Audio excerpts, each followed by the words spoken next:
Hello everyone, welcome back to another video. My name is Matthew and today we're doing another figure comparison. Today we're doing a figure comparison between all the Monsterverse 6-inch scale Kongs that I own, which is essentially the Battle Axe Kong, the Fighter Jet Kong, and the Beast Glove Kong from GXK. These two are from GVK, of course. Today we have a bit to cover with this video. Because again, we're doing this classic 7 categories: skeleton paint, articulation, size, accessories, price, availability, and packaging. So, pretty much speaking, I'm going to be talking about like the major differences between all the figures, because in a lot of ways there are definitely a lot of similarities, but also lots of differences too. And there's a lot more differences, trust me, than what initially meets the eye. So let's go ahead and go right on to it.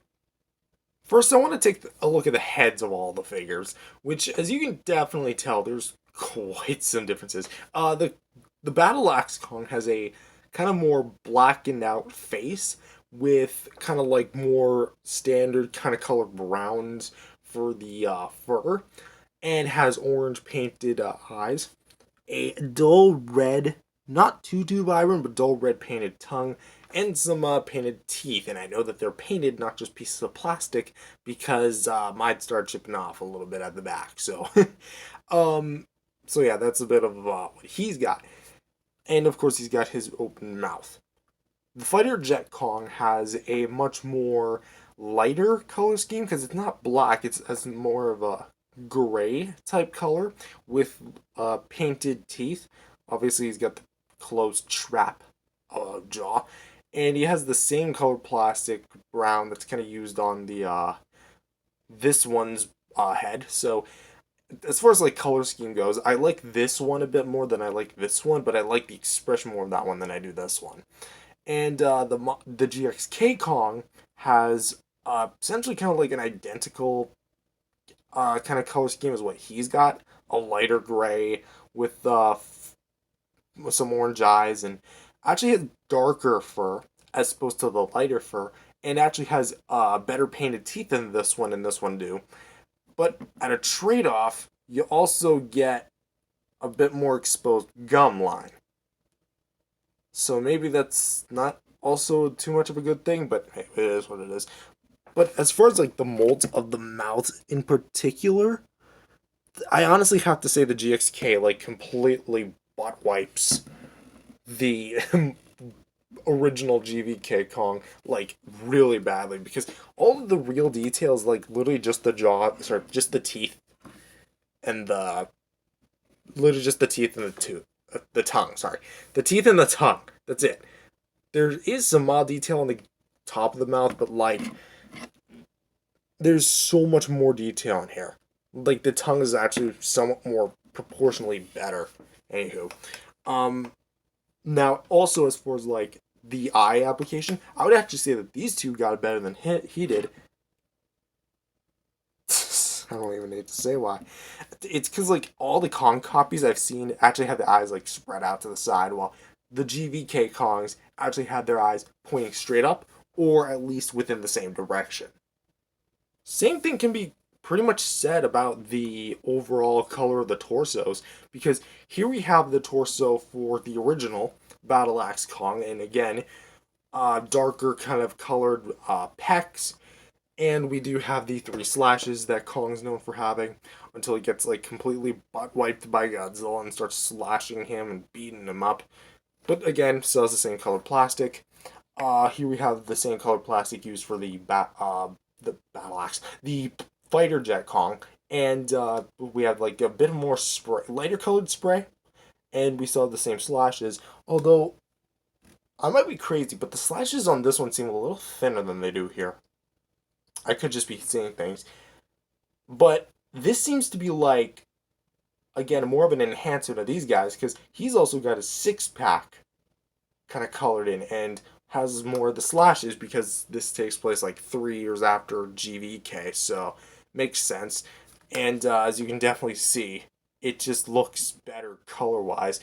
And again, I have to say, like especially like with all the highlights of the pecs that they did, it just looks a lot better, a more bang for your buck type thing. Another one thing I also want to point out is the arms of all figures, which, as you can kind of see, it follows more like the same kind of general thing that you'll basically just start to notice a theme, like especially with the fists. Everywhere there's skin, they color it differently. So Battle Axe Kong goes for a more kind of black color scheme. The Fighter Jet Kong goes for a much more gray color scheme, and the GXK Kong goes for a more gray color scheme with a darker fur body. And honestly, still have yet to actually touch the detail itself, but you can actually kind of just see the GXK has so much better like sculpted in detail versus these two where they're a bit more muted. But you can actually kind of see how these ones have like the dry brushing that I don't think is on the GXK one. If the dry brushing on these ones made it to here, that would have been the perfect Monsterverse con figure. No comparison, no questions. Maybe unless Haya has something cooking up in their sleeves. But again, you can see all the different molds and how it's basically changed over the years, and it just looks really good. Next up, you can pretty much look at the legs, and pretty much different colors. Again, it's mostly just the same sort of thing going on. Here we have the original Battle Axe Kong with a bit more darker dry brushing on the legs, and then we have the darker coloring on the toes. Pretty well done. And then kind of moving here, we have a bit more of a faded dry brushing that kind of leads into lighter colored toes.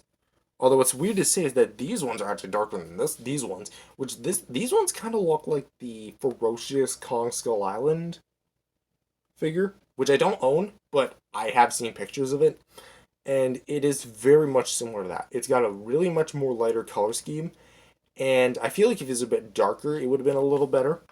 Because now seeing it, how light it is compared to the other ones, it's kind of starting to bug me. But that's why I display them separately on the shelf. Anywho, yeah, it just looks a lot more gnarlier on the older ones. And although I think the mold-wise they're the exact same feet mold, which I do find interesting. And now let's go to the backs of all the figures, which again, none of them had the dry brushing, which I kind of find a little stupid. But again, fair enough for a $10 toy. And as you can see, it's clear which one has the best mold. It's obviously the GXK. Like, look at how much more spikier the fur is in comparison to here. This feels blunt. This feels a lot bumpier, and especially this fur in particular. That's really spiky. And it's like that throughout basically the whole figure, which I love a lot. And I guarantee if he carried out the dry brushing these two had, man, again, just think of what could have been. I mean, you could just dry brush it yourself, so maybe you could do a what could have been. Also, something I forgot to talk about was just the size and the width of the scars. Yeah, that's definitely a much more thinner scar than this one, but this one's like a little bit more thick, on the more thicker side. I think I would have liked it if they actually like carved out the scarring, like maybe sculpted it out a little bit more, as opposed to just painting it on. But again, it's fine with what we have. But as for the sculpt and paint of all three figures, there's obviously some major like improvement. I didn't mention the Beast Glove because like these two don't have it, and it would be unfair for me to compare a Beast Glove to no Beast Glove. But it does look pretty solid with all things considered, and I honestly say that like it was a massive improvement going from this to this to this. Like they started knowing what they were doing here. Because I mean, I'm not trying to dunk on this guy directly, but I feel like Playmates was really holding back. And if you're wondering what I'm talking about specifically, he was part of the first wave of GVK figures. Like the first ones revealed. There was this one, and then I think on the website they also showed the Radio Tower Godzilla, the Heat Ray Godzilla, the Skullcrawler, and then the Giant Godzilla and Giant Kong. That was it for a little bit until we got him in the War Bat a few months later down the line. I want to say, but he had some major differences, which I consider improvements. But then this comes out like 3 years later, and just wow, this thing is so good.